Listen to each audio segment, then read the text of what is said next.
I'm glad to say we are nearing the end of this critique. I say glad as this has been so far my most complex video response, and I'm honestly looking forward to making unscripted videos again, because editing these fucking scripts over and over really started getting on my nerves. But of course that's not your problem. In this final part, I intend to demonstrate that Quinton's stance about a possible cure for pedophilia is not one supported by science really, despite him claiming so. I'll eventually introduce a study that attempts to show pedophilia can be cured, which is basically Quinton's main source. But the longer you keep watching, the more manifest it should be that that research is not convincing at all. This will constitute the main substance of this episode, and we'll get to that in due time. Although for starters, let's deal with more peripheral points raised by Quinton as a sort of prelude to his main arguments. Now, whenever a minor attracted person brings up Dr. James Cantor and his statements such as the one I just showed, I always assume that this is a case of confirmation bias. And confirmation bias is the tendency to gather evidence that confirms pre-existing expectations, typically by emphasizing or pursuing supporting evidence while dismissing or failing to seek contradictory evidence. Because Dr. James Cantor didn't say that there isn't a treatment and there isn't a cure. He said currently he is unaware of an effective one right now. Right, though we can say the exact same about homosexuality too. That is, there's no cure for it right now. But something tells me this guy wouldn't start nitpicking people who claim there's no cure for being gay. He'd fully understand and accept the meaning behind the words without this redundant qualification he demands from those who make similar statements about pedophilia. That's really like saying you can't assert that the technology for time machines doesn't exist, because it might exist in the future. His hypocrisy is also evident when he brazenly accuses others of having a confirmation bias, when basically the sole piece of evidence he presents for his position that there is cure for pedophilia is one flawed study and statements of the guy who conducted it, but more about that later on, like I said. Regarding James Cantor, Quinton is alluding to Cantor's interview about his research according to which pedophilia seems biological. In other words, it appears hardwired and has to do with brain's white matter. I talk more extensively about Cantor's theory in my first video response to Shoe on Head, so there's a reference to that if you're interested. And that seems fated to change because current studies are showing that white matter can change. This study talks about animal trials in which they did MRIs on the animals after going through a training regimen, and there were significant structural changes to the white matter. There are even studies now that are showing that we could change the white matter in human brains specific to certain mental health disorders, such as a study that talks about individuals who have major depressive disorder and they go through a regimen of psychotherapy. And this would suggest that even something like therapy could be used as a treatment or even a quote-unquote cure to a sexual attraction to children. I would concede that human brain exhibits a degree of neuroplasticity. That is, the brain's physical structure may change well into adulthood, as shown by Quinton's second study, and that's the one I'll comment on, because it's more relevant of the two as it concerns humans. So basically, that study found post-treatment improvements in the integrity of white matter of patients with major depressive disorder. Now, I'd argue we still should be very hesitant about deriving any conclusions about pedophilia based on that study, as depression and pedophilia are obviously different conditions, with different etiologies, for example, but let's take a closer look at the study anyway. One thing to note is that the treatment for the patients didn't remedy all structural white matter pathologies related to their depressive disorder. To be specific, the treatment had this effect on only the supplementary motor area, abbreviated as SMA, which is located in the frontal lobe. I'll read out a few paragraphs and then make my case. 4 weeks of psychotherapy produced changes in white matter's diffusion characteristic. Post-treatment changes did not take place in existing abnormal regions, which suggests that GI therapy does not directly correct the underlying psychopathophysiciology, but rather remodels mood regulation networks and boosts cortical control.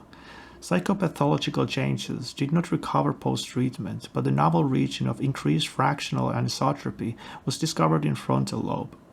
The improved white matter integrity in SMA is correlated with depressive symptom remission, but not with severity. The SMA is probably not directly related to the onset of depression, since it is not in the primary subcortical limbic emotion mood circuitry. As discussed above, the observed post-treatment changes might result from remodeling a frontal mood regulatory network.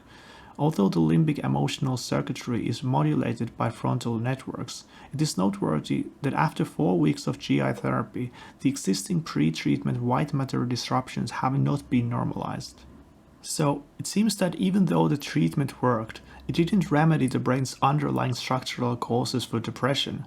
Instead, it elicited white matter improvements in other brain regions, specifically the supplementary motor area, which helped to mitigate the depression, hence the success of the treatment. In my opinion, this demonstrates one thing. Even though you can alter white matter volumes of some brain regions, it seems you can't do that across the whole brain or even most of it. Kinda something also pointed out by James Cantor in his now defunct blog. Although it is now known that certain brain structures respond to environmental stimulation, such as the motor cortex, there is no evidence that such stimulation causes any changes in the superior fronto-occipital fasciculus or right arcuate fasciculus, the brain regions in which pedophiles and non-pedophiles differ. Moreover, the brain regions we identified are extremely large, and no previous research has ever found changes in such large regions of the brain. As an analogy, physical exercise will generally stimulate one's muscle tissue to grow, but one would not grow an extra arm. Neurological changes occur only in a very specific manner. To conclude, Quinton's study doesn't provide any evidence that we can alter the brain regions relevant to pedophilia. Everyone should kind of understand that just because we can change white matter volumes of certain brain structures to an extent, doesn't mean we'd accomplish the same feat with regard to another area in the brain. And even if we could, the question would then be if we are able to do that to the extent required to cure pedophilia, because as Cantor states, the structural changes in pedophiles' brains appear to be rather significant. In fact, Dr. Paul Fedoroff, who is a forensic psychiatrist at the Royal Ottawa Mental Health Centre, has claimed that they are treating individuals who are attracted to children, not just to make them less of a risk to society, but that they are essentially, quote-unquote, curing them. And from everything I read about it, he's basically doing this by retraining the brain of these individuals to develop white matter, to make those connections that, according to Dr. Paul Cantor, don't exist or are disconnected in the brains of individuals who are sexually attracted to children. But that's not really what Paul Fedoroff himself thinks he does, because he doesn't seem to subscribe to Cantor's hardwiring theory to begin with, but that's just a minor detail. What's relevant for us are Fedoroff's findings, which Quinton holds as a proof that pedophilia can be cured. The most relevant piece of evidence essentially being his 2014 study called Changes in Sexual Arousal as Measured by Penile Plethysmography in Men with Pedophilic Sexual Interest. To summarize the results and give you a better idea of what we are discussing, I'll read out from an article by Fedoroff published in Psychiatric Times in 2016. Our group reported on a retrospective study of men who had phallometric testing on more than one occasion at least 6 months apart. Our study showed that some men with a diagnosis of pedophilia had changes on their phallometric test results. Not only did they show less penile tumescence in response to stimuli involving children, they also showed increased degrees of penile tumescence in response to stimuli involving adults. To date, there have been 4 published critiques of the article. The concern is that perhaps this additional evidence in support of the mutability of paraphilias might be caused by measurement error, regression to the mean, or clever faking by the test subjects. These, of course, are concerns to be raised about any unreplicated study. Why all the fuss about this one, especially since the news appeared to be good? Okay, I have to stop here, because isn't this comment kind of silly from Fedoroff, who seems to think all this criticism against his study is misplaced or something, because his findings appear to be positive, that is, they suggest a cure for pedophilia. Well, whether the news appear to be good is irrelevant if they are simply not true. I mean, what does it matter if the fake news are good or bad if they are fake? And it's exactly to investigate this legitimacy of research for which we need criticism, but more about that in just a bit. Let's hear Quinton praise this guy's work a little more, because all the more satisfying it will be for us to debunk it then. Fedoroff is currently working on repeating the study to prove reliability and validity. But at the moment, all of his results seem extremely, extremely good. And I think this is extremely important because in interacting with individuals who describe themselves as minor attracted persons, or just from what I've observed of the interactions, they don't share this information either because they don't know it or they choose to ignore it. But everything that research is showing us is that there is a possible treatment for a sexual attraction to children, and even possibly a quote unquote cure. And so this statement that there isn't a cure, there isn't a treatment by these minor attracted persons is completely false. Did you hear that? Everything that research is showing us is that there's a possible treatment for sexual attraction to children, and even possibly a cure. Well, obviously treatment and cure are two different things, but that's sort of beside the point, which is that all this talk from Quinton is based on one study with serious flaws, as exposed by academic criticism leveled against it. Something Quinton of course doesn't bother to tell his audience, even though he must be aware of it, as the very source he's using mentions these critical papers and even links to them. 4 papers sharply critiqued the study, arguing the measurement technique was unreliable, prone to patients faking their response, and the findings a likely result of regression to the mean. That's the statistical phenomenon, where a measurement that is extreme one time will tend to fall closer to the average, the mean, the next time. I think his data were not appreciably different than random coin tossing, said Bailey, who wrote one of the critiques. Extraordinary claims require extraordinary evidence, and yet Paul's paper is extraordinarily weak. Now, I'm not saying that in order to comment on this on YouTube or elsewhere on the internet, you have to delve into all the research and academic debates on the conceivable mutability of pedophilia.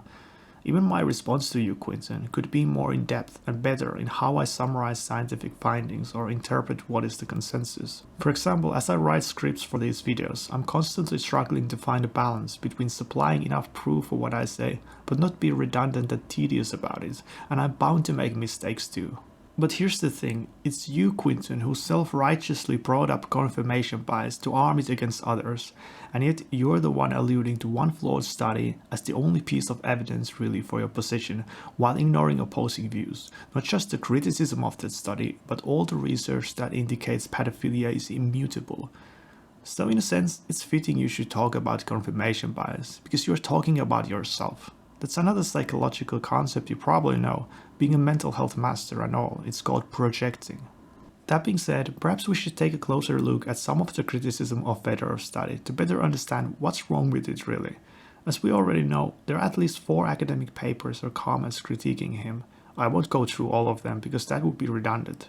To seriously challenge the entire validity of Fedoroff's study, I feel it's more than sufficient to just summarize what's in these 2 critiques, one by Michael Bailey and the other by James Cantor. According to Bailey, there are loads of issues here, starting from how Fedoroff defines pedophilic index. Instead of averaging the result across one type of stimuli, they instead choose the maximum arousal of one stimuli scenario as the defining result. Bailey also criticizes the fact that for a subject to be categorized as a pedophile in this study, they use this pedophilic index as second inclusion criterion in addition to the subject having been diagnosed with pedophilia. What's wrong with that then? Well, the second criterion, that is the first phallometric measurement result indicating pedophilia, induces one of the biggest issues with Fedoroff's study, namely a phenomenon called regression to the mean.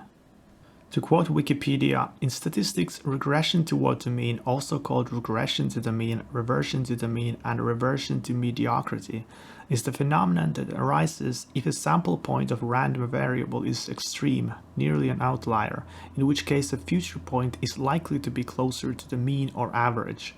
To avoid making incorrect inferences, regression toward the mean must be considered when designing scientific experiments and interpreting data. If you have difficulties grasping this concept, I suggest checking out this video. It really clarified the concept, at least for me. Now, there's something we haven't covered yet, that is, why exactly would the second inclusion criterion induce regression to the mean? Bailey argues that the reason for this is because the first measurement that makes these subjects appear as pedophiles could be described as an extreme result. Sure, they've been diagnosed with pedophilia, but it's just a fact that even such individuals will sometimes yield stronger results indicating pedophilia than in other times. Therefore, in the second measurement, just due to the phenomenon of regression to the mean, we would expect their pedophilic index to be lower, as those who got an extreme result first would more likely yield a more moderate result in the second testing. Some of the indicators for regression to the mean were the fact that variance of results was much greater in the second measurement. In fact, the mean of pedophilic index was then close to 0, something you'd expect if it were just randomly assigned. To make matters worse for Fedoroff, there's another paper corroborating Bailey's hypothesis that regression to the mean and chance could in fact explain the results. The present study shows that regression to the mean in combination with low reliability does indeed provide an exhaustive explanation for the results. Using a statistical model and an estimate of the retest correlation derived from the data, the relative frequency of cases with an allegedly non-pedophilic arousal pattern was shown to be consistent with chance expectation. A bootstrap simulation showed that the outcome was to be expected under a wide range of retest correlations. A reanalysis of the original data from the study by Mueller et al. Corroborated the assumption of considerable measurement error.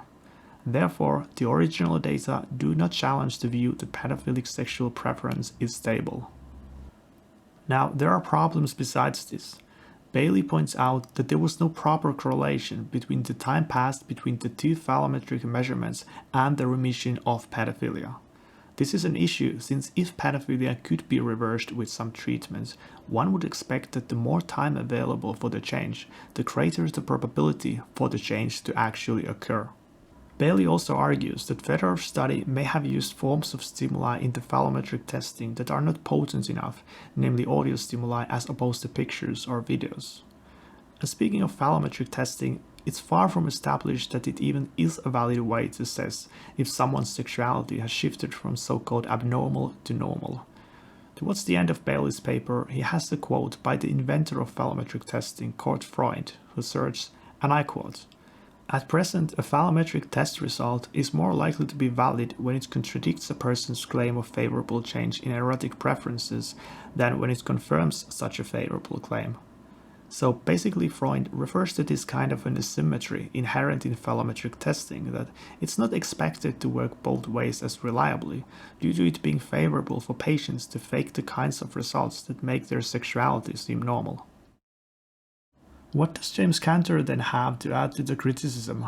Well, the way I see it, his critique is twofold. Firstly, he points out that the whole phallometric testing protocol used by Fedoroff hasn't really been demonstrated to work.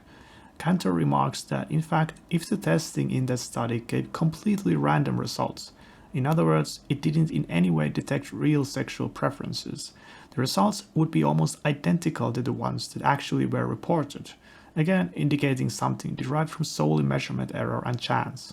Secondly, he challenges Fedoroff's finding that the pedophiles developed a sexual interest in adults. He illustrates that the key statistic variable, namely the so-called Z-scores used by Fedoroff to draw this conclusion, doesn't really work the way he thinks. To be specific, the Z-scores of subsequent measurements depend on previous results in a way that, even if the physiological reaction to adults were the exact same in both phallometric measurement sessions, the Z-scores of the subsequent measurement would be significantly changed if only the subject learned to suppress his reaction to child stimuli. If this sounds complicated, just take a look at this table in Cantor's paper. It makes it very clear that the change in Z-score regarding attraction to adults doesn't have to mean change in arousal to adults. To this date, I'm not aware of any follow-up studies by Fedoroff meant to corroborate his initial findings by remedying these obvious flaws, despite him saying in the news article he was working on exactly that. Thus, his 2014 study stands as the only piece of evidence Fedoroff and Quinton presents for their view that pedophilia can be cured, and as proof, needless to say, it's not convincing, let alone conclusive. So again, all of the evidence suggests that we should 100% support treatment for these individuals, but none of the evidence suggests that we should support normalizing this sexual attraction to children. It's not necessary, and we especially shouldn't do this online. If we look at the statistics on how children are victimized online, we can see that the internet is probably one of the most vulnerable places for a child. And so how does it make sense, with no evidence backing the normalization of that sexual attraction, to attempt to normalize it online where children could be most vulnerable. So Quinton asserts there's somehow a real risk that children end up being groomed online by individuals mostly just arguing from the premise that there's a real difference between being a pedophile and a child molester. Is there any evidence for this? Has any kid actually come out and said they'd been victimized this way? We aren't even talking about those who advocate child-adult sex, but people who basically just don't believe in thought crime. No matter how tempting it may feel for Quinton to try censor legitimate debate by conveniently manufacturing a threat to children, it's almost an understatement to call it far-fetched to appeal to a risk that kids are somehow being groomed in the middle of a debate about pedophilia. It's one thing to be bigoted against minorities, but to advocate for censorship like some fascist while doing so, yeah, I don't like this guy. And the no contact thing is just a ridiculous variable to all this that does not in any way address what I just said. Because the no contact thing is suggesting that we should just trust the word of an individual, and that individual can guarantee what their current behaviors are going to be and what their future behaviors are going to be. And that's just not possible. And there's evidence to support this. There is a website called The Virtuous Pedophile, VERPED. And there's an individual, and a story done on this individual who is involved with that organization. And the idea behind the organization is minor attracted persons who do not victimize children. And this individual, who is very heavily involved with this organization, named Gary, was later accused of sexually abusing a girl. And this just goes to show that even if you have the best of intentions, that doesn't always mean that those intentions are going to influence you to have the best of behaviors. So you cannot just trust the word of an individual when they say, oh, but I'm a no contact Matt. Again, you don't have to trust the word of an individual of a minority to not condemn that whole population. We've gone over this in part 1, so take that as a little bit of recap. Now, concerning the case he brought up, let's assume these allegations are legitimate and not the result of false memories, for instance. Let's also allow that this person named Gary in fact was part of Virtuous Pedophiles. Quinton infers that this means he must have had best of intentions, but has it not occurred to him that people are capable of lying? Is it not possible that being part of Virtuous Pedophiles could have been just a cover for this individual, because maybe he didn't have best of intentions? I struggle to think anyone, despite what side they are on in this debate, would be so clueless as to regard all pedophiles as decent, moral, or virtuous. Surely that has never been anyone's contention. So apart from the whole "we can't trust pedophiles" words talking point, which I've meticulously addressed and deemed fallacious, the fact there exist bad pedophiles like Gary is in no way in contradiction with the argument that we probably shouldn't categorically judge pedophiles based on the actions of some of them. I mean, there are Muslims who turn out as jihadists too, you do know that, Quinton. Also, in these circumstances, it may be impossible to recognize beforehand that the person should radicalize, but surely we can still appreciate the real conceptual distinction between terrorists and moderate people with Islamic faith, and not paint them all with the same bigoted brush of intolerance. To conclude, I'd just like to reiterate one final, sad observation which I've hinted to throughout this response. Quinton exemplifies that even mental health professionals aren't immune to society's stigma against MAPS. Despite his efforts to undermine the relevance of stigma, he himself becomes somewhat of an antithesis to his own stance, a living proof that sadly it's only rational for pedophiles to be apprehensive about seeking help. If I'm confident about anything, it's this. No pedophile who resolves to seek help from a therapist for something so incredibly intimate and personal as this deserves to be treated like this guy would have them treated.